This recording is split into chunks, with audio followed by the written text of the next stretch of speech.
Are you looking for better shooting experience? How about a facility where you can shoot all of your firearms in the same day, where you can move and shoot steel, draw from the holster, and practice your rifle work out to 600 yards?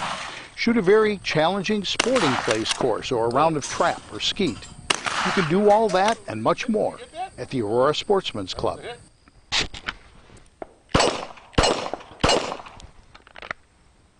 Hi, I'm David Lombardo, president of the Aurora Sportsman's Club. If you love the outdoors, you'll want to know all about Northern Illinois' largest outdoor shooting facility, the Aurora Sportsman's Club. If you're a novice looking for a basic course, an experienced shooter looking for an advanced course, or perhaps you want to participate in your favorite shooting event, or just spend an enjoyable day with the family, the Aurora Sportsman's Club is the only shooting facility in the region that offers all that and more. Interested? Then you won't want to miss the next orientation and tour of the Aurora Sportsman's Club. Call, email, or visit our website today to find out how you can become part of a better shooting experience at the Aurora Sportsman's Club in Waterman, Illinois.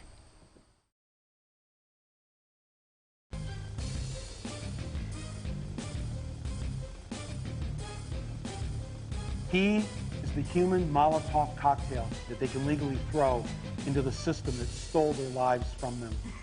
So we're going to create a new government that serves you, your family, and your country. It's time for On Target Radio, Chicagoland's only radio show dedicated to the red meat issues that affect your life, from gun control to freedom of speech. Now, debating, debunking, and discussing today's hot issues, here are your hosts, David Lombardo and Gretchen Fritz. Welcome to On Target Radio. Tonight, David's rant of the week is Boston Tea Party, Chicago style, and David and Gretchen will be talking about Cook County and Chicago's tax surprise for residents. Then, Chicago murders are up, but Congress is fed up with gun control and has formed a Second Amendment caucus. In our third segment, we'll look at Trump's dedication to undoing Obama's legislative disasters. And finally, the truth is out about those who wanted to prosecute anyone who openly disagrees with climate change. All that and more on tonight's On Target Radio. So give us a call at 815-205-1584. That's 815-205-1584. Or go to Facebook, like our page On Target Radio, and ask a question or make a comment there.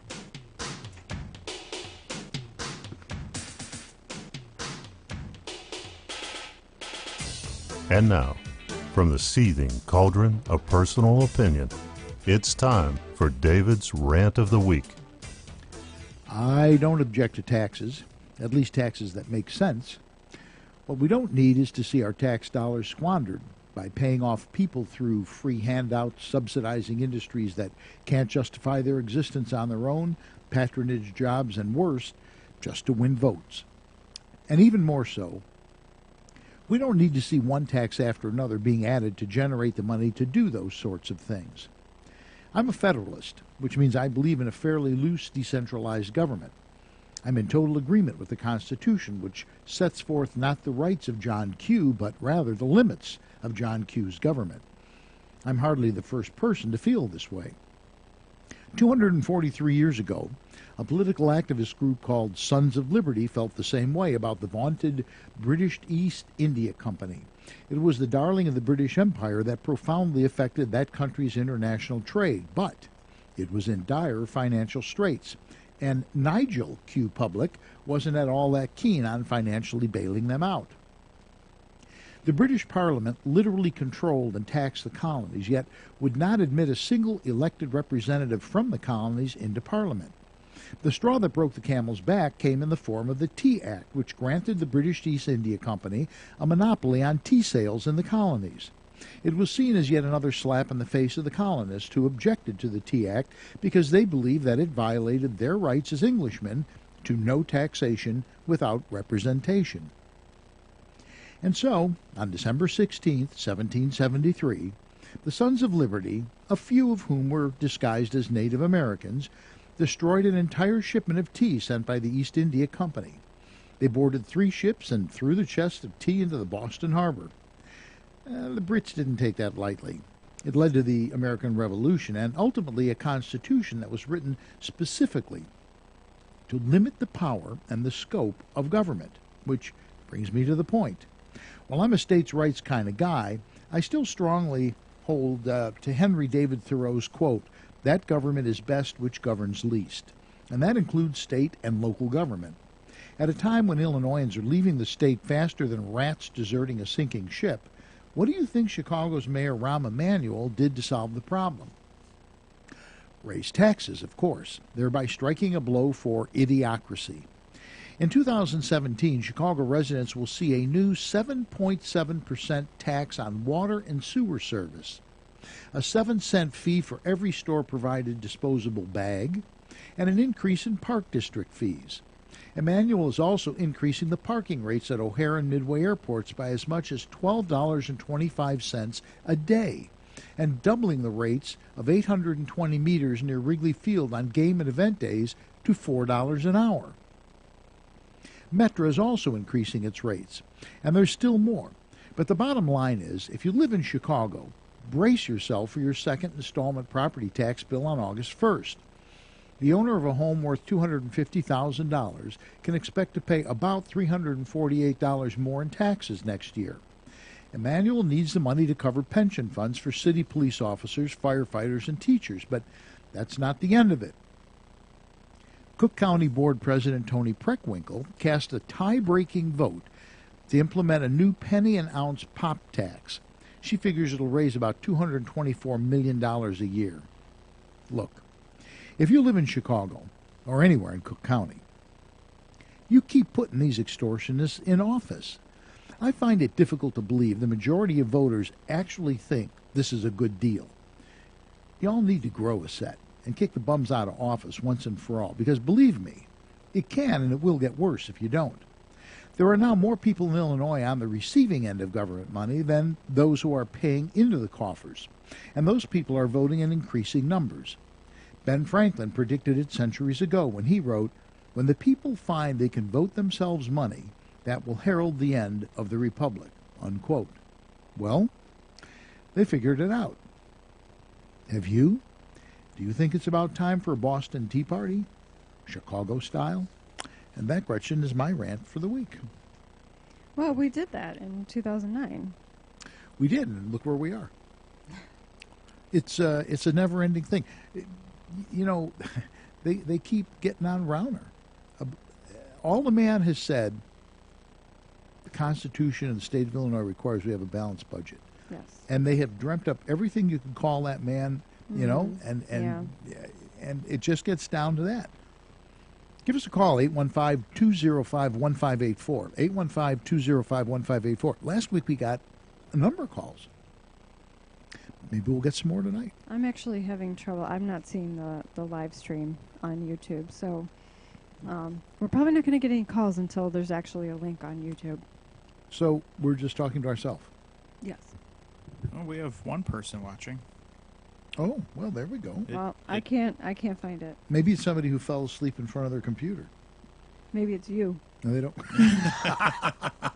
Well, it's possible. What can we say? What can you possibly say? But this whole thing, I mean, I sort of hit the top taxes that they're doing. The pension fund, you know, God love them, cops, firefighters, put their way, teachers even, people who put themselves in harm's way. Mm-hmm. It's terrible to put teachers in the same category with cops and firefighters, but would you be teaching in the city of Chicago now? No. Let me think about that. No. Right, so they fall in the same category. And you know, you want to pay them well. I think they deserve to be paid well. But I don't know about well, fairly. Well, yeah. I don't know, maybe we use a different word for the same thing. I like that quote from Trump about the Air Force One as an aside. You read that quote about Air Force One? Not sure. I forget how much it is. It's $1 billion or something. That was interesting, but little musical note. I can't remember. They're building a new Air Force One. Oh, it was like $4 billion or something. Yeah, like some that. astronomical amount of money. I saw a headline, but I haven't. I'm just curious as to what that is. We don't know. It's nothing. Don't worry. It's nothing. Ignore it. Keep talking. It's not going out. Pay no attention to the man behind the curtain. Nothing to see here, right?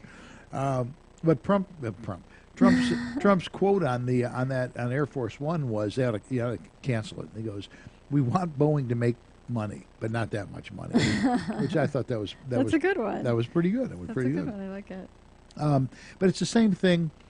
All of these taxes are literally going, at least for the most part, are going toward stabilizing the pension funds because they're underfunded. They're out of control. These Illinois ones, yeah.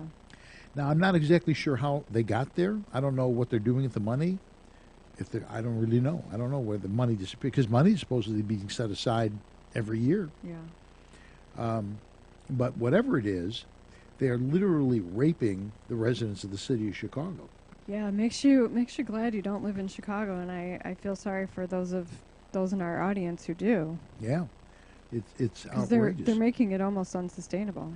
They got and we talked about this last week, and we talked about it before. There are now, Illinois is one of just a handful of states that have as many people exiting the state as we do. There are very few other states that I have think this many. we're number third, fourth. Oh, I thought we were number 1 or number 2. Well, anyway, we're up at the top of the list Right. Yes. of intelligent people who are bailing out. Yes. And what do they do? See, this is the interesting dilemma you get into. As you begin to lose people paying for stuff, and you won't give up what they're paying for, then you have to start charging people more money that are left. People are left. Mm-hmm. In which case, that will accelerate the number of people who leave the state. At some point, it's going to be Madigan sitting in the middle of the state of Illinois by himself. Well, yeah. I mean, I don't know how you come back from that. I guess we asked Detroit, and I don't think they have an answer yet. But they haven't come back. Right, exactly. But I think they're probably basically in the same boat as where Illinois is headed. Yeah, I mean, so goes Detroit, so goes Illinois, from the looks of it. Right. And the interesting thing about Detroit, it kind of tickles me. People keep saying the Detroit's problem is racism. Have you looked at the Detroit City Council? They're mostly black. I think there's like one. I think there's one white person on it, and they're all Democrats, every single one of them. Yeah. So how exactly does that work again? They just come up with these stock answers. Same thing in Missouri. They're like, oh, the administration of the town and the police are racist. Well, if more black people would become police officers, then there would be more black police officers. Exactly. It is. So there's just a whole bunch of stuff. They got this pot tax coming up. You know what? I used to go to Chicago all the time. I don't go anymore. No. There's so much to do in that city. You hate to say that, but the parking has gone up, astronomically. We're going to talk some more about this when we come back. We're going to be back with more On Target Radio. We'll talk a little bit more about some of these taxes, which just really kind of tick me off, to be honest with you. I don't even live in Chicago or Cook County.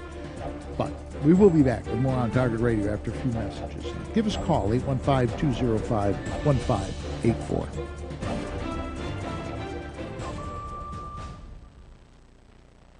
For over 100 years, the Illinois State Rifle Association has supported the rights and freedoms of Illinois citizens to keep and bear arms. For over 100 years, the ISRA has supported the use of firearms as a sport for personal protection and as a fundamental aspect of national defense. For over 100 years, the Illinois State Rifle Association has been supporting you. Don't you think it's time you supported them? ISRA.org or 815-635-3198. The Illinois State Rifle Association, supporting you.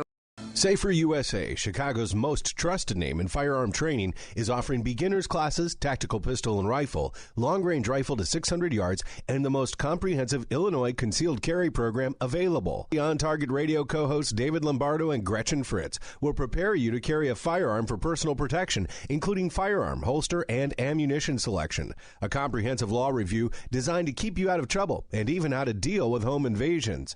Firearm, ammunition, holster, class notebook, and lunch are provided provided. Safer USA and the Aurora Sportsman's Club invite you to participate in this one-of-a-kind Illinois concealed carry program that also qualifies you for Florida, Utah, and Arizona non-resident permits.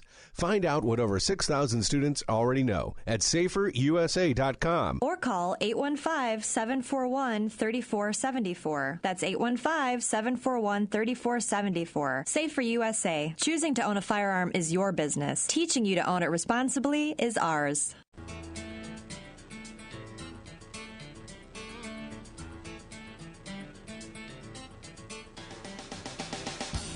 You're listening to On Target Radio with David Lombardo and Gretchen Fritz. Here's David and Gretchen with more interesting conversation on gun control, concealed carry, freedom of speech, and other red meat issues that affect your life. This segment is brought to you by the Will County Grassroots Division of the Illinois State Rifle Association. Join like-minded friends supporting the right to keep and bear arms in Illinois at 7 p.m. on the third Wednesday of the month at the Silver Dollar Restaurant in Elwood, Illinois. So we have some people on Facebook saying they're not getting it. Right. Interesting. I'm going to post a link on there in a minute. Well, we enjoy talking to each other. Well, apparently that's what we're doing. And we can reaffirm why we don't go into the city. Yes. Which I think is a worthwhile thing. I was starting to rattle off some of the taxes before we went to the break, but the pop tax, which is a Cook County thing, interestingly, I find this really interestingly, for the first time in a long time, Preckwinkle actually had to cast a vote on the pop tax. It was a split board, which says something. And she really wanted it. She $224 million a year worth. I think it was her baby. It was. But what I find interesting is a board that she has pretty much been in control of. I wonder if there's something about pop or if they're just saying, you know what, the taxes are getting out of hand. Yeah, I don't know. I would love to have been a fly on the wall in that one. But she cast a tie vote, the tie-breaking vote, which is pretty unusual. Property taxes. It's so bad that even she's promised not to do any new taxes in 2018, 2019. I'm like, oh, wow. Until 2018 comes along. That's just around the corner. Yeah. Property tax in Chicago actually went down a little bit, but it's more than made up for and everything else. They're putting a 7.7% tax on water and sewer bills. Talk about regressive. Everybody has to use water and sewer. I mean, that's not like a luxury thing. Yeah. Although it's about $32. They're saying the increase is going to be about $32 a year for the average homeowner. Yeah, but if you know what, if you live on Social Security, $32 is a lot of money. A year, though, not a month. I'm telling you, you should get my Social Security check. You know what happens? It comes in this end, and it goes. Oh, let me tell you, Medicare takes it out. The other let me tell you, Social Security. So I get a letter that says they're raising my Social Security for 2017, and I go, great. It's like 0.08% or something, right? So I go, cool. And I figure out this is going to be whatever it's going to be, $34 a month, 54 items, something like that. So I'm all happy. Now, you go further down the letter, and it says, so, beginning January of 2017, you'll get this amount of money. And I look at it and I go, no, that's what I get this year. It's a typo. They've made a mistake. There's a typo. It's the same amount I get this year. Clearly made a mistake. Yeah, it's clearly. So I call Social Security. Now, that is 7 levels of hell all on its own. This is what you get. We value your call and want to service you at the soonest possible time. Your current wait time is 1 hour and 37 minutes. I mean, literally for an hour and a half I'm on hold. Yeah. They give you the choice whether or not you listen to music, which is nice, because I don't. You know what they did? They implemented the raise, and then they raised Medicare by the exact same amount. So it just zeroes it out. Was there a point to that? What was the point? Raising Medicare, that was the point. I've told you before, I was very naive about the whole Social Security Medicare thing. Somehow or another I had it fixed in my mind that when you pay into the system your entire life, right? Because when you get a check, they deduct it, right? Social Security. So I'm thinking, when I retire, It's free. No, it's not. It's not free. Yeah, I don't understand why you have to pay tax on that money. I understand why. They're greedy SOBs, that's why. Right, but then I'm saying from a logical standpoint. Right. From a German standpoint, I don't understand it. Exactly. No normal human being would understand it beyond the fact that they're greedy pigs, Right. and they want the money. It's mind-bending. But yeah, the property tax is going to go up. So the owner of a home worth $250,000 can expect to pay about $348 more in taxes next year. That's just the property tax. Yep. That's just the first one. They're putting 7% fee on disposable shopping bags. Every time I go shopping, I'm just guessing, but when I bought dinner for what we had the other day, I probably had 7 shopping bags. Yep. So they're going to put 7. Not out here, of course. No. We live in the land of logical people. Relative freedom. Yeah. We can shoot off guns if we have 5 acres. Straight up in the air. Yeah, wear a helmet. O'Hare and Midway, they're going to raise parking by as much as $12.25 a day. Cubs, this is my favorite one. The city is they're doubling the rates around Wrigley Field on game days to $4 an hour. They're putting in 460 new parking meters in the loop, 225 in neighborhoods, and the downtown, the commercial loading zones, they're talking about $14 an hour. Now, used to be you just could pull in a commercial loading zone. It was there for the convenience of commerce. Sure. Now they're going to tax that. Yeah. And there's more. We got a whole bunch of stuff here. We're just running out of time. But there's a whole bunch of taxes that are being added. They're increasing the cost to go to the museum. Metra is jacking up their rate by $11.75 a month. I mean, this is nuts. And all of this is taking place while people are exiting. They can't get out of the state fast enough. Right. It's a little counterintuitive. Well, you'd think somebody would sit down and go, you know what? Just thinking outside the box on this, maybe we ought to make Illinois, conducive to people living here. Yeah. Because, let me tell you something, we don't live here for the weather. Right. It just seems to me like in Chicago and Cook County specifically, they seem to have the attitude of people have nowhere to go, and people are just going to stay because they have to. They have no choice. And there are some people who don't have a choice. There are some people who don't have anywhere to go and can't leave. But I don't think that Chicago is that special that it can't become Detroit. And that's what I think that they've completely lost sight of is that if they make it so painful for people to live in the city and Cook County, on a larger scale, that they simply will stop doing it. And they are. And that's been happening for 50 years. I mean, longer than I've been around. That's where Bolingbrook came from. I mean, that is literally the genesis of Bolingbrook, was people moving out of Chicago, looking for someplace down I-55 to move to. And, why they think that it's not going to continue and accelerate, I don't understand. I don't know if they're just like they've got their heads in the sand, or they're just, blissfully ignorant. I don't know. I don't think they can see past the next election. They just want to give stuff to people. This goes to, you're raising money to buy votes. That's really what it goes to, because the group of people who are getting the money has outgrown the group of people who are paying it. They have controlling votes now. And as Franklin said, as soon as people find out you can vote yourself money, kiss it off. And that's done. exactly what's happening. That's literally what's happening. Right. And you can just see the arrogance of these people. Wow, 7 cents for a bag, who cares? Well, yeah, it's if you're a millionaire, you probably don't care. But if you're the average guy who's working stiff, who's just living from paycheck to paycheck, all this stuff adds up. You can't even go to the park without getting an increase. Well, I think the bag one, that's easily solved. I have to say I'm kind of on board with that. I mean, I have animals. When you have animals, you need disposable bags. So, I mean, you need to throw bags away. So, it would be painful if I lived in a place that did that, but a lot of the time I bring my own bags. I actually have two.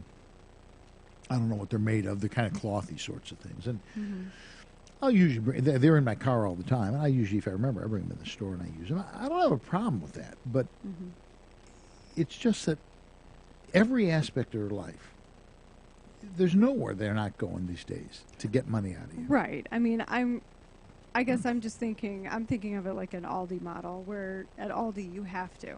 Yeah. You either, and it's always been that way, you either pay for the bags or you bring your own. Or you just, if you can find an empty box, you can use an empty. Same thing at Sam's Club. Yeah, same thing at Sam's too. Yeah. So, there's some places that's always been the model. And so, I don't really think that it's that big of a deal. But I agree with you, give an inch and they'll take a mile. I mean, if you let them get their foot in that door, they're just going to push their way in, and that's what they're doing. Well, and you want to know why people live in Chicago. What's the benefit? Well, the benefit of living in Chicago is that the shootings have gone from last year, 2,989 people were shot in Chicago. This year, 4,328. So there's the one thing that they've excelled in. They've excelled in shooting people. And what does the Chicago Superintendent of Police say, Eddie Johnson? That's unacceptable. Unacceptable. Well, now I feel better. It's not going to be a problem, I can tell. Right. It's unacceptable, yeah. And he's calling for tougher punishments. Well, I don't have a problem with tougher punishments. Yeah, I think that's a good first step. Historically, the Democrats have not prosecuted gun crimes. And of course, it was like a white middle-class guy. Yeah, the last 8 years have been stunningly devoid of prosecutions of gun crimes. And that's really, Paul McKinley said it. A lot of these guys, the best solution is just to lock them up and throw away the key. They can't be on the streets. It's a lot of these gun crimes wouldn't have happened if the minimum sentences for these crimes, or if they were aggressively prosecuted, or if the minimum sentences were actually adhered to for a number of these things. A lot of these people wouldn't be on the streets; they'd be in prison. Yeah. It's the odd thing, well, not odd, but the interesting thing is that while the United States has the highest per capita gun ownership in the world, it's not even in the top 100 murder rate. No. We hear it because we're in Chicago. If you live in Chicago, New York, or L.A. or Detroit, that's all you hear. It seems high. But the reality is, across the United States, it's safer now than it's ever been. Well, and that's the thing, the murder rate across the U.S., in the flyover states, it balances out what happens in these metropolitan areas. Yeah. So Congress is starting a new thing they're calling Congressional Second Amendment Caucus. It actually isn't brand new. It existed and then sort of went away with Obama. What was the point? And it's coming back in. We're going to take another break, and we will be back. Give us a call, 815-205-1584. Hello, anybody out there? Knock, knock, knock. We'll be back with more On Target Radio after these breaks.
For over 100 years, the Illinois State Rifle Association has supported the rights and freedoms of Illinois citizens to keep and bear arms. For over 100 years, the ISRA has supported the use of firearms as a sport for personal protection and as a fundamental aspect of national defense. For over 100 years, the Illinois State Rifle Association has been supporting you. Don't you think it's time you supported them? ISRA.org or 815-635-3198. The Illinois State Rifle Association, supporting you.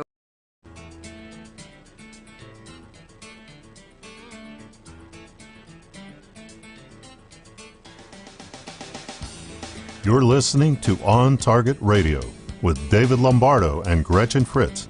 Here's David and Gretchen with more interesting conversation on gun control, concealed carry, freedom of speech, and other red meat issues that affect your life. And we're back. We're still not exactly sure if we were off the air or not. We'll find out, see what happens. But there are people watching, so we're back home again. We're finally on. We're back home again. We were talking about when we left before the break. Congress has kind of reinvigorated a caucus that previously had existed and was kind of out of business for a while, Congressional Second Amendment Caucus. And Congressman Tom Massey, who's a Republican from Kentucky, surprisingly, I've gone down the list. They're all Republicans. Huh. What do you know?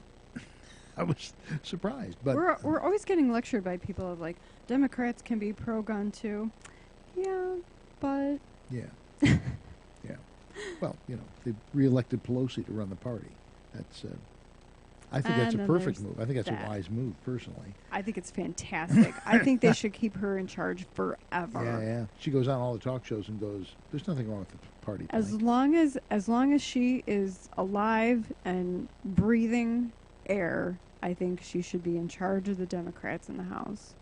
And every year gets another layer of plastic surgery. Yeah. I care not at all. So 0 Fs, as we say. Congressman Massey said the recent election results present us with a new opportunity to advance pro-gun legislation and reverse the erosion of the Second Amendment that occurred over the last few decades. I look forward to working with the new president and this determined group of conservatives to promote a pro-gun agenda. You would think the walls of Congress would cave in at just that very statement. It would be amazing to see a piece of pro-gun legislation come out of the Congress. That would just, all by itself, that would be amazing. Yes. I don't even care what it would be. It would just be amazing to see that happen. Yes. And who knows? And I was seeing headlines this week. I hate to admit I didn't actually click on the articles, but I was seeing headlines that Obama finalized how he was going to take guns away through the Social Security Administration. Yeah. So, I mean... what's going on right now with the Trump transition is just, it's really astounding. Obama is trying to get his last licks in. He's just been going, crazy. Gangbusters. Yeah, he really has. And I find what's kind of interesting is because and we're going to talk about, talk about it coming up, but the day Congress, this is what they're saying now. Yeah. The day the House gets sworn, or the Senate gets sworn in, that day they're going to start to disassemble Obamacare. That's what they're saying. I saw that. They're going to vote on it the first day. So... And Trump isn't even going to be inaugurated yet. That's right. He won't even... That's exactly right. It's going to be quite fantastic. And literally day after tomorrow is what that article was saying. Yeah. So... it's kind of exciting to see this happen. Now, of course, the Democrats are not going to take this lying down. No. They will undoubtedly find out that... They're going to form a gun control caucus. That's exactly. And they'll find all kinds of dirt. I happened to see earlier today, I don't know if you recall this, when Newt Gingrich was making a run for president.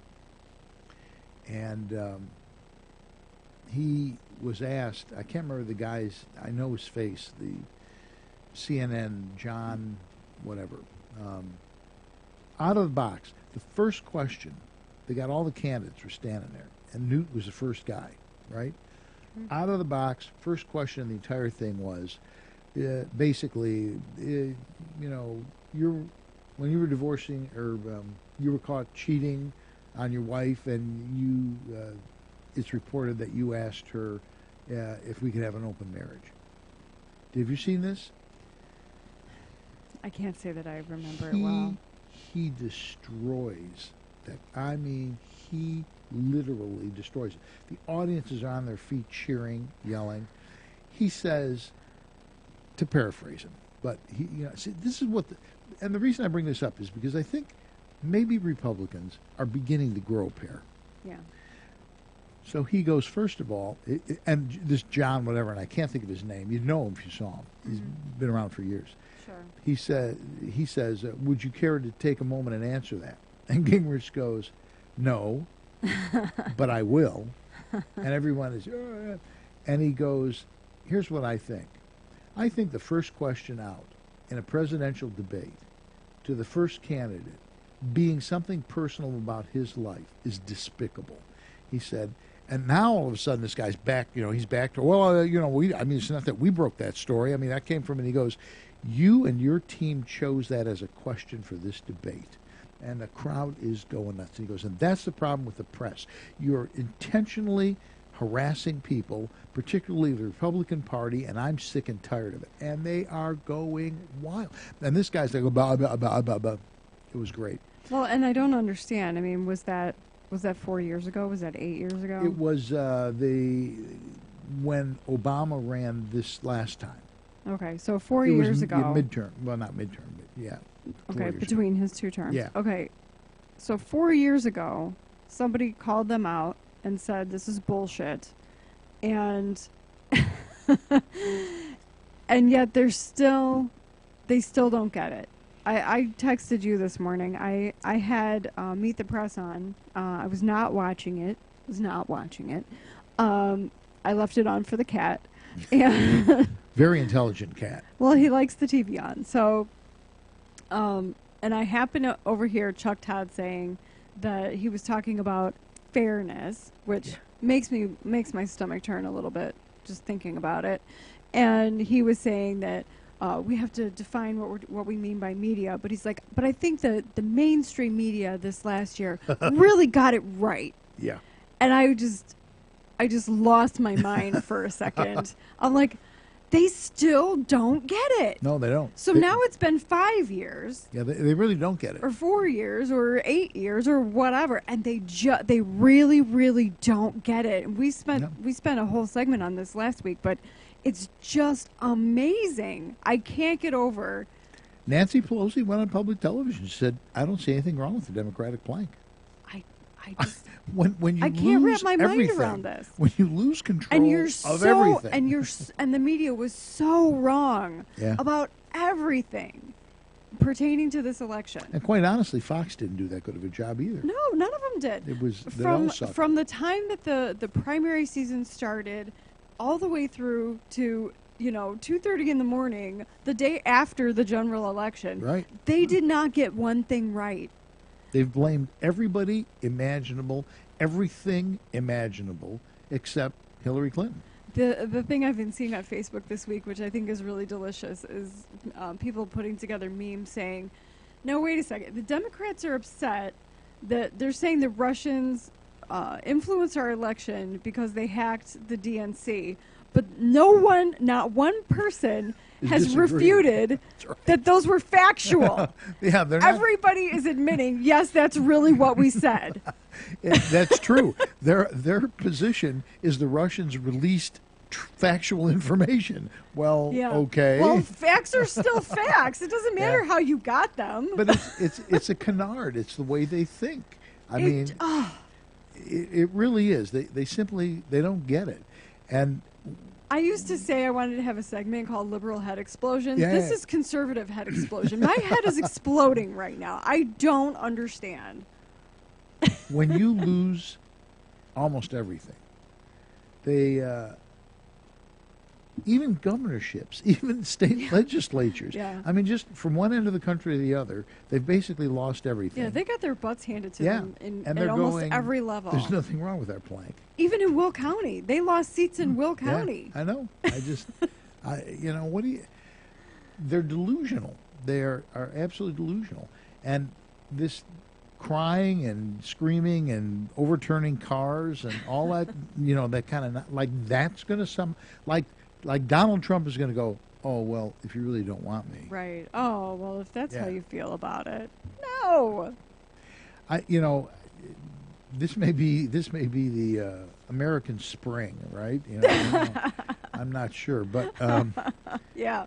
It's you talk about. Let's set some stuff on fire. You talk about. I need a new TV set. Let's go. Have a protest. Let's go. Here. This is another case of hell freezing over. Alan Dershowitz. Yes. Who? I like this one. Alan Dershowitz. I'm not even sure liberal is apt enough for Alan Dershowitz. This guy is really off to the left. He is saying, you know what, we ought to get the hell out of the UN. We should contextualize this. He's a law professor at Harvard. At Harvard, which pretty much sums it up. Yeah, basically, if you're not at least kind of liberal, you're not even going to... the janitor. You're not going to get an interview. So... Yeah. Yeah, and Dershowitz is a very, very famous attorney and has had some huge cases, but clearly far left. And he's saying, we ought to just get the hell out of the UN. Well, what he's saying is that money talks at the UN, and that if we threaten to defund them, they may back off from... Which has worked for other countries. Right, that's what he's saying, and they may back off from some of this anti-Israel stuff. And, I mean, he's saying that there's like 40 examples of, I don't know how many years, of them saying, passing things against Israel, and only like 4 passed against other countries. So clearly Israel's on their, like, blacklist. Well, and this is the Human Rights Commission. So you have on that such understanding countries as Syria, when Syria is telling the United States that we do not have good human rights, that whole thing is cockeyed. Well, right, exactly. I'm like, how much do we really need to listen to that? That makes me think of a vulgar hand gesture. Yeah, well, we won't do that. No, I'm not. Because people can see us. I'm just going to mention it. I'm not going to actually do it. And then the other thing about the UN, and my big problem is, of course, they have this one world government view, which a lot of people in power circles have, because they'll be part of the government. They would like to see just one world government. And gee, let me think who would be in charge of that. I just find it interesting that from everything I read, from everything you hear, the Republicans under Trump are ready to march back into the halls of Congress and take it over. And maybe they just needed to have the strength of a president that would do that. Well, I think so, and it sounds like, between Congress and his cabinet, Trump's marching orders are pretty clear. We'll talk about that when we come back and a few other things. We're going to take another break, and give us a call, 815-205-1584. This week it's nothing. We'll be back with more On Target Radio after these messages.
Safer USA, Chicago's most trusted name in firearm training, is offering beginners classes, tactical pistol and rifle, long-range rifle to 600 yards, and the most comprehensive Illinois concealed carry program available. The On Target Radio co-hosts David Lombardo and Gretchen Fritz will prepare you to carry a firearm for personal protection, including firearm, holster, and ammunition selection. A comprehensive law review designed to keep you out of trouble and even how to deal with home invasions. Firearm, ammunition, holster, class notebook, and lunch are provided.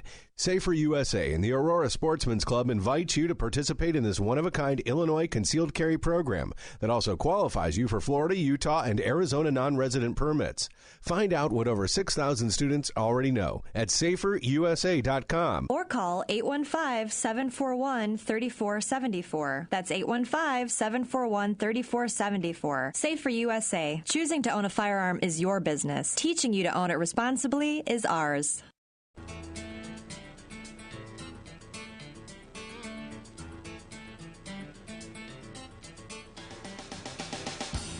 You're listening to On Target Radio with David Lombardo and Gretchen Fritz.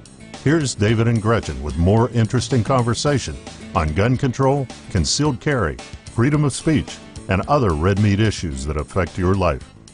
Over a half-century ago, a respected firearms store opened. It started as a hobby for Mike Schrenk and has now served generations of customers. Schrenk's Smoke and Gun retains a family atmosphere and now carries the largest selection of new, used, and consignment firearms in Lake County. From pistols, rifles, and shotguns to hard-to-find calibers, collectibles, and older functioning hunting rifles. You'll also find full gunsmith services from simple detail cleaning to complete rebuilds.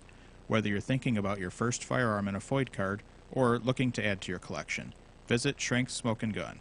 If you have a firearm to sell, their recent sale was so successful they need your firearms.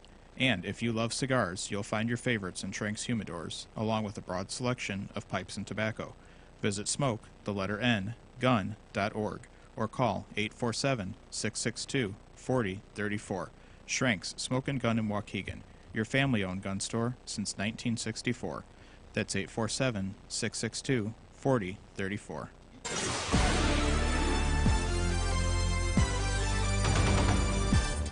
Stand by. Here's Gretchen with your action items for the week. The Illinois State Rifle Association invites you to participate in Winter Wars 13, their annual high-power rifle romp in the snow at the ISRA range in Bonfield. The Winter Wars match will be Saturday, January 14th, starting at 9 a.m. This is not a fiercely contested event for finely tuned match rifles. This is an opportunity for the milsurp rifle enthusiast to shake off cabin fever and get back in touch with some of his or her favorite relic battle rifles for a little fun and a little frostbite. There will be door prizes, not score prizes, and you will probably receive one if you brave the cold. The entry fee is $30 for the entire event, which includes 2 shooting matches, chili, hot drinks, and a bonfire. Please mail your entry to the ISRA office in Chatsworth, or you may register the day of the event. Some of the rifles you may use include Mosin Nagant, any 8mm Mauser, Romanian Mannlicher, Italian Carcano, M1 rifles and carbines, semi-automatic BAR, G41 and G43, Model 1903, Arisaka, AK-47, and AR-15. To see the complete list and description of the event, go to the calendar on isra.org or reach out to me and I will email it to you. Chicago's largest fishing, hunting, travel, and outdoor show, the Chicago Outdoor Sports Show, will be January 19 to 22nd at the Rosemont Convention Center. David will be available for one-on-one tactical consultations on Saturday, and Gretchen will make a special appearance on Sunday. Dream of what you will do in warmer weather at the Chicago Outdoor Sports Show. The following Safer USA classes are at our facility in Waterman, Saturday and Sunday, January 7th and 8th, and February 4th and 5th.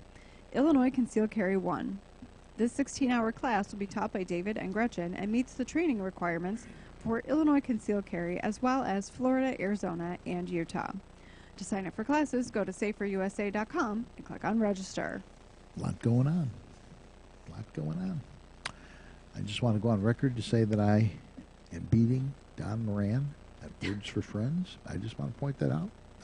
Don't you mean effing Don Moran? Yeah, Don Moran, I'm beating him. He's president of the ISRA. Good guy. Smart guy. I thought that was his name, effing Don Marin. Yeah, that's it. Probably it. Yeah, I'm just beating him. Of course, undoubtedly there'll be a surge, and he's going to stomp me into the ground. But well, and it seems like you win one, and then he wins one, and then you win one, and then he wins one. It is. Talking about beating Democrats. I like it. Yeah. I told you, that the Congress is ready to come back and repeal Obamacare, at least start repealing Obamacare the day they're sworn in. On Tuesday. Literally day after tomorrow. We're coming back. The Senate will come back with 52 Republicans, 46 Democrats, and 2 independents. The House will have 52 new members, 27 Republicans, 25 Democrats, 241 Republicans in the House, and 194 Democrats. I love it. Yes. First order of business, after they begin to repeal portions of Obamacare, they're going to confirm the new cabinet. The cabinet, I mean, you look at that, anybody that was even remotely concerned that Donald Trump wasn't going to be conservative just needs to look at the cabinet. I mean, they all are hardcore conservatives. Yeah. The only one I'm not crazy about is Mitch McConnell's wife. I mean, the last 2 years, Mitch McConnell has shown himself not to be the most conservative Republican, actually probably one of the least conservative Republicans. So the fact that his wife is getting a cabinet position is a little fishy. Thing is, think of Mary Madeline and James Carville. I mean, do you know her wife? His wife? I mean, not personally, but do you know of her? I mean, do you know anything about her? Well, what we were reading about a month ago was that she's a staple, that, everybody in Washington knows her. She's was in the cabinet once before, probably George W.'s cabinet, with a different position. So she's kind of one of those people that's around. She's like somebody that we would know in the Republican Party. They're around. They do everything. He's definitely picking good people, and there's, of course, liberals, but even some Republicans are upset. They go, well, he's picking all his Wall Street buddies and all that. Okay, this trouble. One of the biggest problems we have is the budget. We're in hock up to our ears, so that he is taking people who have been extremely successful in investing and in business, and applying them to look at a problem that is about investing and business. Makes sense to me. Some of them have actually been activists in these areas, and have kind of butted heads with the department that they're now going to be in charge of. And that's true. And I think that's kind of rich. I think that's an interesting way to handle some of those more controversial departments like education and EPA. But yeah, and you pointed out, and I think it's, it's a double-edged sword, is that a lot of the people he's picking are super rich. They're uber rich. And on the one hand, they don't need to be paid, and they probably won't be paid. On the other hand, do they have any concept of what it's like to be one of us? But I don't think any of these people, and I have not gone through and looked at each one, but generally, my impression is none of these people inherited their money. They went out there and earned it. Donald Trump's been bankrupt numerous times. I mean, well, sure, but these are people who've been up and down. He was never poor. I mean, Donald Trump. His father was wealthy. Right, exactly. Yeah. He grew up well off. I mean, maybe not as well off as he is now, but he was never poor. But he's made his bones. Well, okay. I mean, he has worked for his billions, yes, but it's not the same as pulling yourself up by your bootstraps when you have come to this country with $6 in your pocket. No, it's not the same thing. No, it's not. It isn't. But here's the thing. If you're conservative, you basically believe that what's good for business, what makes business thrive, will make people will rise with business, is basically it. As the tide of business raises, so too will the good fortunes of people, because there'll be more jobs, there's better salaries and so on. I don't disagree. I'm just saying it's a double-edged sword of, yes, these people don't need any money, but on the other hand, do they have any concept of what it's like to be middle class? Well, they've probably had to go and get their own wine once or twice. We were lamenting that we didn't have any servants at lunch today. Well, and just before the show, I was lamenting we need a home ec intern. We need somebody to serve us cookies desserts. would be nice now, you know. But you don't always get I what could you go for wish some hot chocolate, to be honest with you. The thing I like is that he's picked people pretty carefully for things that they have been very, very passionate about. You know, one of the classic examples is the EPA, which is there a conservative alive that can say anything positive about the EPA? I don't think so. And you know, he's picked somebody. I'm just trying to find the guy's name. I'm looking for it, but I'm not seeing it here. For the EPA? Well, it would be. It doesn't really matter. But the point is, this is an individual who thinks that the global warming thing is nonsense, which most people do. Which brings me to another thing. Anyway, so he's picking people and putting them in slots for things that they've been very, very passionate about and lobbied for a long time. But the thing that's interesting is I read something about who are all these scientists that are the overwhelming majority of scientists believe in all this stuff. I think the number of scientists who have actually said this is like 37, if I recall. Yeah. And they're really pretty cherry-picked people. It was like a high percentage, but it was only a select group that was even exactly. looked at. And it's a very, very select group of individuals. And the vast majority of scientists out there today are going, no. Now, that's not to suggest that nobody believes the temperature may be rising. The issue is not what's happening to the climate. Is it going up or down? Is the temperature going up or down? The issue is, does man have something to do with it? Right. And that's really the crux of the thing. Because the whole concept of, well, we got a call. What do you know about that? Let's go to the call and find out. How are you doing this evening? Donald Trump. You there? Yes. Hi. You have a comment?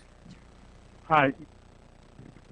Yes, I do. I want to talk about, I don't know if you guys want to get into the U.S. debt, regarding with Donald Trump. Do you think he's going to raise it a little bit, or do you think he's going to try and get rid of it, or slash on his when he takes over on his presidency?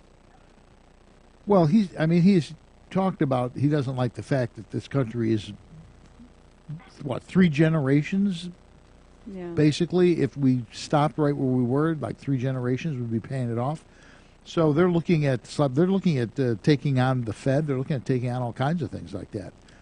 One of the things is he said he won't change his Social Security, which some people have wanted to do, but he's basically saying he's going to leave that alone. But yeah, I think he's very concerned about the debt. Look at the people he's brought in. He's brought in people who buy distressed companies or countries in this case, and do turnaround. So I think he's very concerned about it.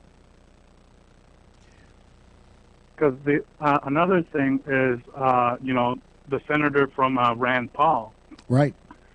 His deal would be having a balanced budget. Do you think we'll actually see a balanced budget within the presidency of Donald Trump, or do you think that's going to take some time as well?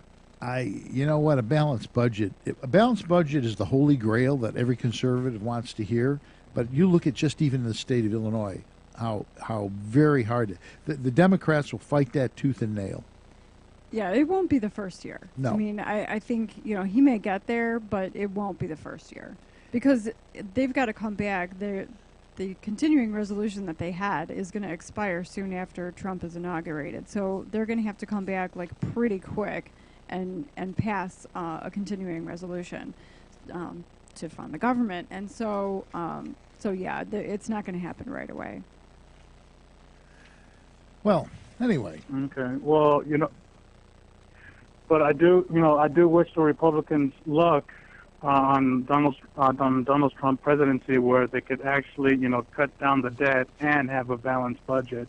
I'm sure there's going to be a lot more discussions when that time comes, especially when Rand Paul makes an argument. I believe in a balanced budget, no more debt, but it's going to come to a cost, and it's going to be hard with the Democrats. I completely agree on that. So, I think you're right. So we'll see how it turns out.